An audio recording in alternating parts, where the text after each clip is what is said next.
Now's the time for a great deal on a new Honda. It's time to take an adventure with rugged capability and commanding style.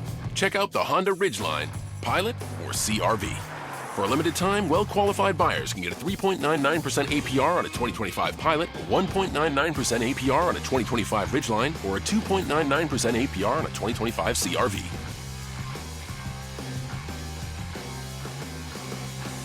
See dealer for financing details.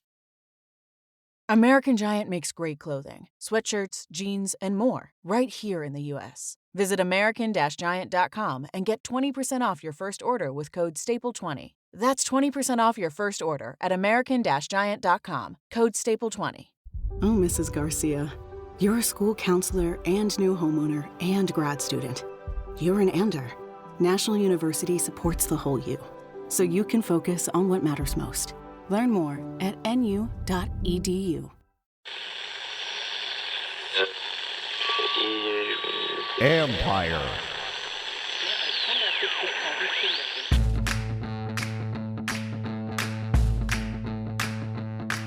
Hello and welcome to my podcast. Do me a favor, subscribe to the John Conn Report wherever you get your podcast. You're watching on YouTube, hit that like button, hit that subscribe button.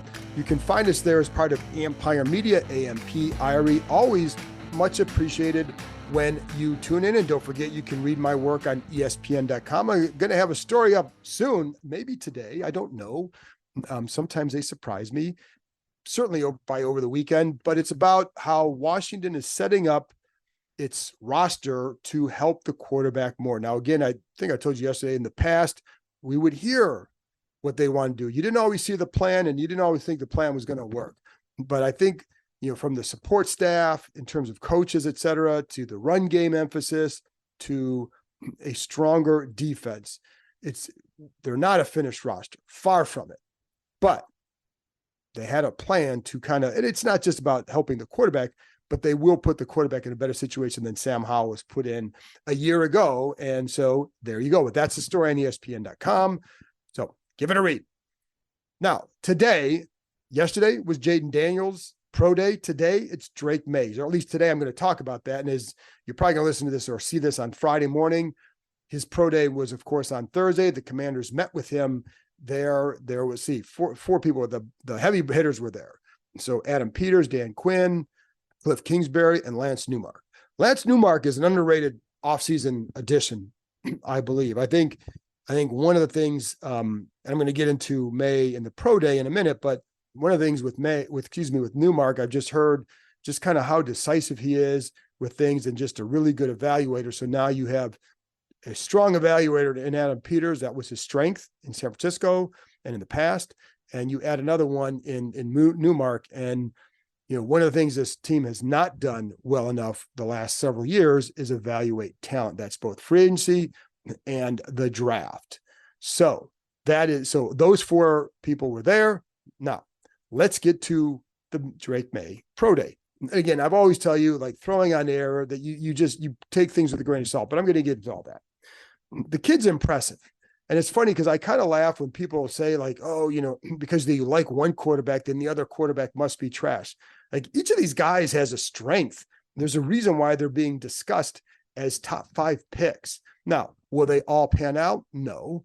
And one may be better than the other, but to think that this kid's got a ceiling here. And that's one of the things when I talk to people in the NFL, they do talk about the fact that they think he has a high ceiling. Now, some people that I talked to think he also has a lower floor. So the draft is about projection. It's not just about like, well, how many yards did you throw for and this and that. They're not looking at stats. They're looking at processing, right? And why things happen. So with Maye, you're going to look at the size, you're going to see the arm. And then what you have to question is, can you help clean up the mechanics and get him to a point where he can be more consistent? Now, he told his folks at NFL Network that he kind of, like, Josh Allen is a guy he looks up to, or maybe sees his game patterning it after him. He's not the same athlete that Josh Allen is. And so what Josh Allen can do, like, Josh Allen could make plays quite a bit because he was a very good athlete. And then he got better as a receiver. They got some better talent around him with Stephon Diggs, et cetera. So now Maye is a good athlete. He is. but he's not the same level as Josh Allen. So, but he is an impressive. There's a lot to like about Drake Maye, just like there's a lot to like about Jaden Daniels. And I talked about him yesterday. Go give that a listen.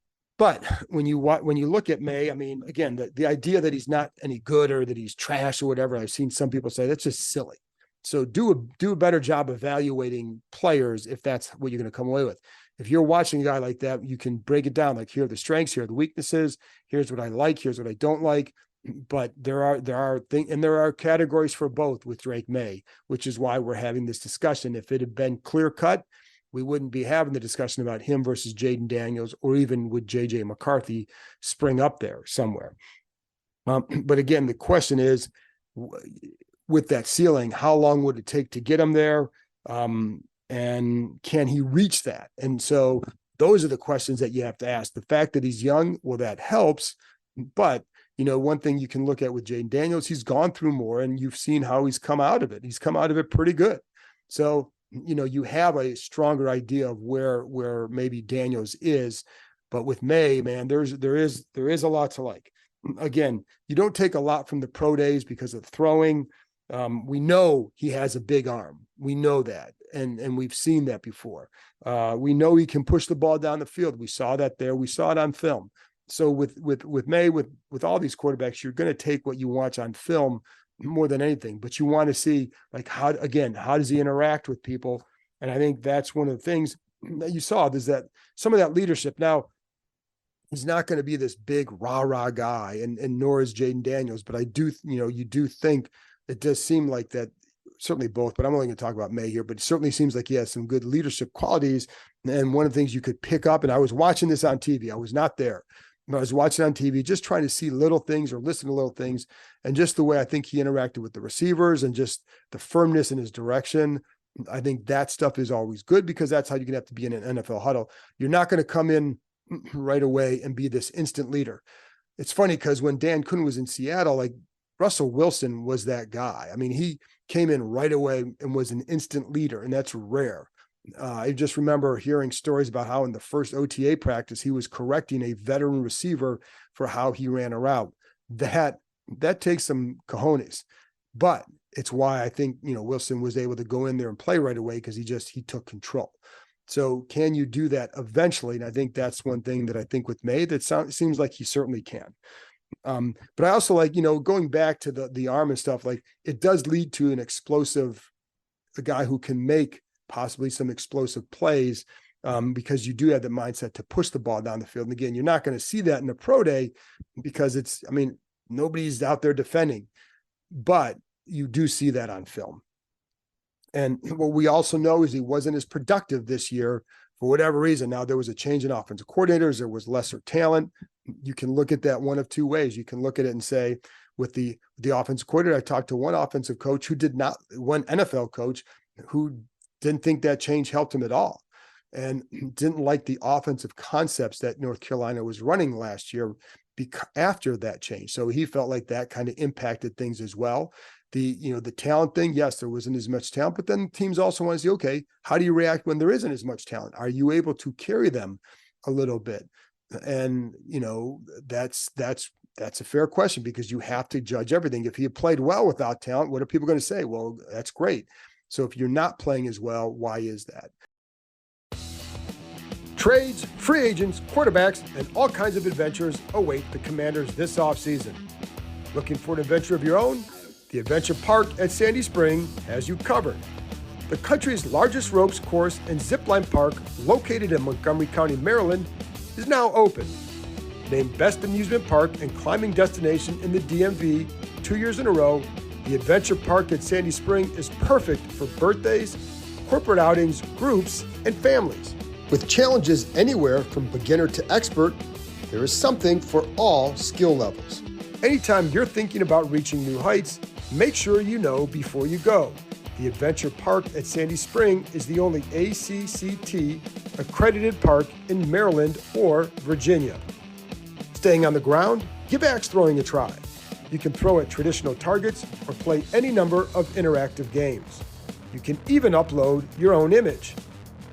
So there you have it, folks. Climbing, ziplining, axes, food, and bonfires right in your backyard. Reserve your adventure today at www.theadventurepark.com/Kime. That's www.theadventurepark.com/Kime. The only time I had questions during his pro day when he was throwing is early on. He definitely missed some throws early on. He airmailed one. And again, I don't want to put a great deal of emphasis on all these air throws on air, but the only reason I bring him up is because that's what you saw on film. The big question about him on film was he missed, just watching him, is he misses a lot of layups. And sometimes you miss layups because it's just, he has this longer delivery. Sometimes he drifts in the pocket a little bit. Maybe you get your accuracy off a little bit. For whatever reason, that's something that teams are going to have to try and fix. And I remember talking to one person. My big thing is this offseason, what matters to you when evaluating a quarterback? What are the things you look for? And I bring that up because you get the analytics crowd is going to look at certain numbers and pressure to sack ratio and all this and all that. I'm telling you, man, nobody has ever used that stat with me. They'll look and see if he held the ball too long. They'll talk about that. They're going to talk about, why the guy takes too many sacks. Well, that's the same thing as the pressure sack ratio. It's just how you say it, but they're not going to look at that as an end all be all. But what you see with Maye is that there are some things you have to clean up. And can you do that? Do you feel you can do that? And if so, what does it look like if you don't do that? If you're unable to do that, is it going to be good enough? And I think that's one of the things that you have to look at there.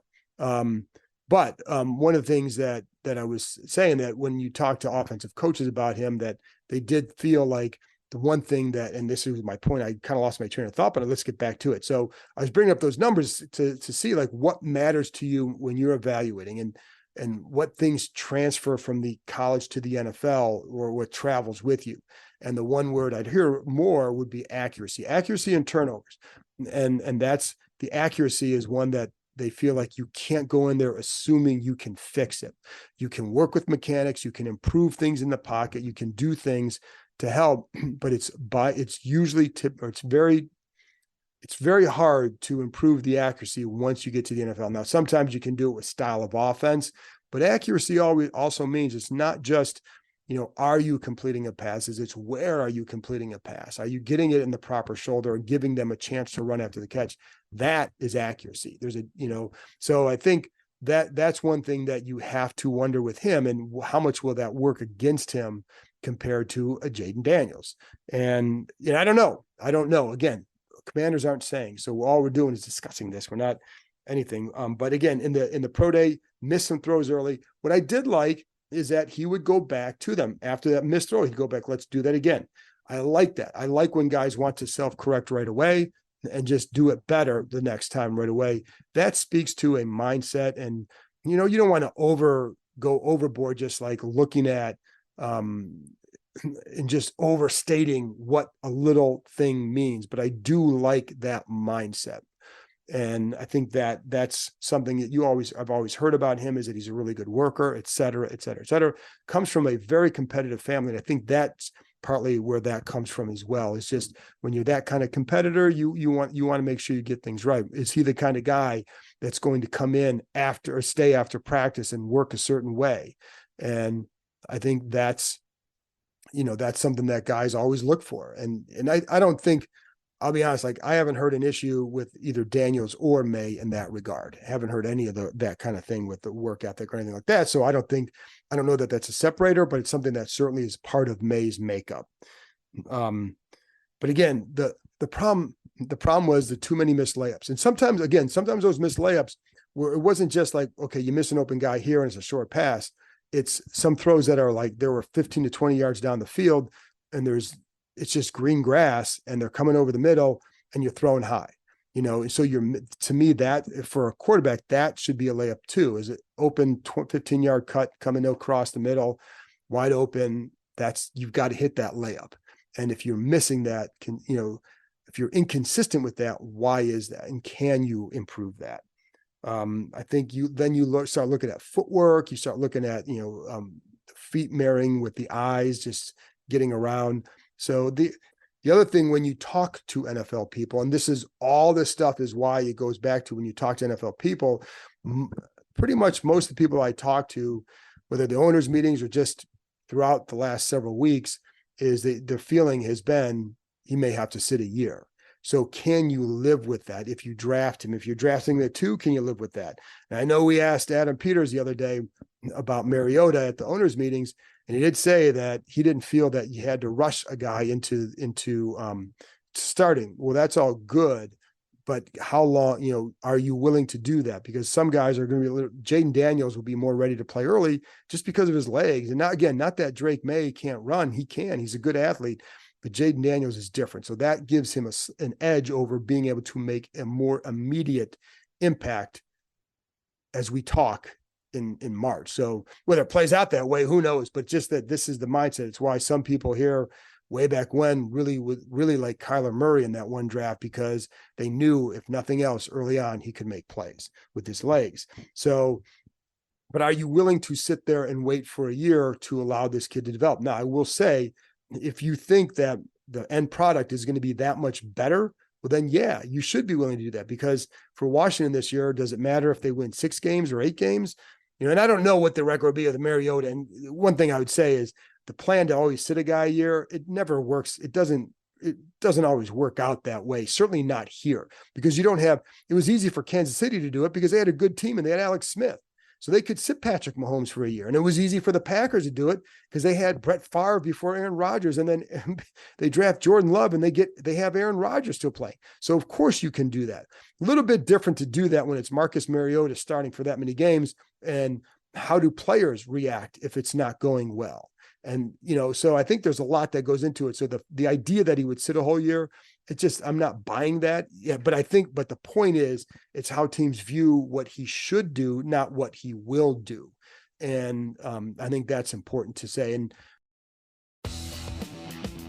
when I talk to coaches about Daniels or Maye, it's typically Daniels. So it doesn't mean Washington will do that, because I don't know what they're going to do. I do know, and you can ask a lot about what things like Dan Quinn likes, and then start to match him up with this player or that player, because there's things that he likes will he'll say, and like, oh, that sounds like Jaden Daniels. Say something else. Oh, that sounds like Drake Maye, or maybe even J.J. McCarthy.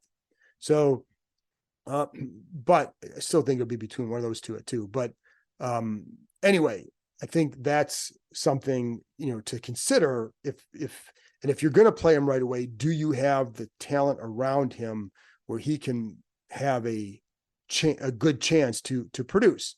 So, I think that's something you have to look at as well. This team too, this team is far from a finished product, as you know. So I think that's something that, you'd have to, that you want to look at, is like, are they in position? There's some teams I think would be like, if in Atlanta, for example, had a guy like him, or a McCarthy, but I'm not sure that they would have taken, I don't think they'd have taken McCarthy at 8. But I think the point is, like, they had a roster that's more ready to absorb or give help to a younger quarterback who doesn't have, again, Maye is athletic. Daniels is different level. So, but this is why you just kind of roll with the film and you try to project, because that's what it is. Again, it's not about stats, it's about projection.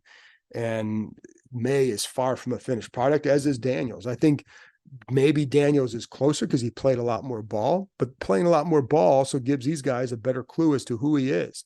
And he's been put in more adverse situations. And the one other thing that, when you watch the film of Maye, when you watch the defenses he goes against versus the defenses that, for example, Daniels went against, you don't see, one of the things that Dan Quinn talked about at the owners meetings is, how much he likes to change his defense, change coverages, right? And so what do you look for in a quarterback? For a defensive-minded coach, you look for a guy who can react to coverages that are changing post-snap. But when you watch in a lot of the games that I've seen with Maye, you're not seeing defenses that are changing after the snap. You're getting the coverage that you think you're getting pre-snap. So, what happens when you get that post-snap? And one of the things for him is that I think again, that longer delivery combined with maybe not seeing things as well, if it's in a post-snap read, you wonder how that plays out too. Now, can he get used to it? Sure. But that's something that's going to take a minute to get to. And again, it's not his fault these defenses aren't changing coverages, but it does give you more of a read on Daniels because that's what he faced against some of those defenses. You could see it. It wasn't every week, but like Alabama does a really good job with that, and he had a really good game against them. So, and I think the other thing too is one of the things I like about Maye too is that he does move in the pocket well. He does slide. Like I like that he slides, he resets his shoulders, gets around, keeps the ball tight so he's not loose with the ball when he's moving in the pocket. Then he can put himself in a better position to make a throw. And man, does he throw some beautiful balls down the middle of the field, which is where you kind of which is where you can make a lot of money in the NFL.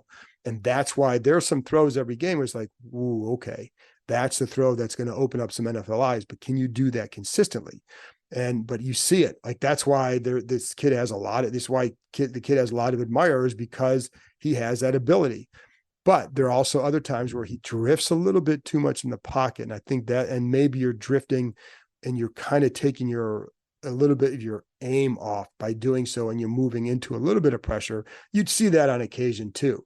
But even at the pro day, you saw there was a big emphasis on him moving in the pocket too, because I do think that's a strength of his, moving and still being able to throw a nice ball.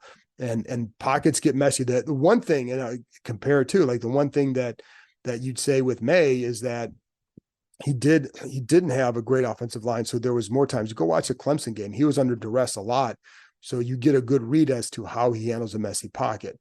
Now, and it's funny, I go back to that pressure to sack ratio number, and it's one thing that it's just really hard to apply to college because it's not an apples to apples thing. Like the defenses that one guy faces are going to be far different than another guy. Would you rather have faced an SEC defense all year or an ACC defense all year? So who's going to have more pressure? But would you rather have the talent that Jaden Daniels had with him, or would you rather have the talent that North Carolina had with him? So there's kind of a yin and a yang with that as well. But bottom line is Drake Maye is an impressive prospect. And what we saw at the pro day, again, we know the big arm. You could feel some of that leadership. You saw some of the things that you saw on tape, which were some of those misses early on, but I liked the way he corrected them. So anyway, there's a little wrap up of what Drake Maye and his pro day, and just a little bit about him from the season. Again, we're going to get into a lot more of that as we get going forward. That's it from me. Thanks for tuning in. I will be back on Monday with the voice of the Commanders, Bram Weinstein, as we look at the offseason to date.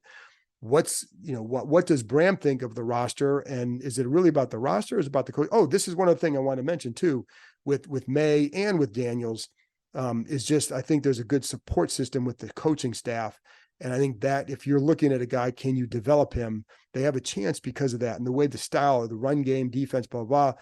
But you have guys who know quarterback play, and there's a few of them too that can be good because you have a lot of experience, but they've got to make sure that you're not having 4 or 5 guys in the ear, because that can get a little bit confusing regardless of what kind of things, you have to have one guy in the ear, and you can take a lot of input to the one guy who has the ear, but you can't have 4 or 5 guys in his ear, because then that can lead to some confused signals sometimes, or just too much, too many cooks. But I think if they're smart, they will handle it the way I said, where you have one guy talking to them, one guy during the game saying this, one guy handling this, one guy handling that, but you don't want everybody preaching a different message to them. Anyway, but I do think that support system is set up well to help a young quarterback. Anyway, that's it. Again, that's it for me. I'll be back on Monday. Have a happy Easter, folks, and I'll talk to you next time. Now's the time for a great deal on a new Honda. It's time to drive smarter with high-tech features and excellent reliability. Check out the Honda Civic, Accord, or HR-V. For a limited time, well-qualified buyers can get a 4.99% APR on a 2025 Civic, or a 3.99% APR on a 2025 Accord or HR-V.